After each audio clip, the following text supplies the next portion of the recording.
Welcome to Madasaling Pinoy, your prayer partner.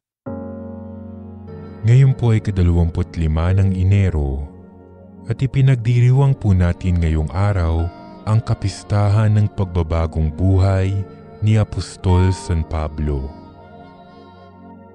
Ang mabuting balita ng Panginoon ayon kay San Marcos. Noong panahong iyon, nagpakita si Jesus sa 11 at sinabi sa kanila, "Humayo kayo sa buong sanlibutan at ipangaral ninyo sa lahat ang mabuting balita. Ang sumasampalataya at magpabinyag ay maliligtas, ngunit ang hindi sumampalataya ay parurusahan. Ang mga sumampalataya ay magtataglay ng ganitong tanda ng kapangyarihan.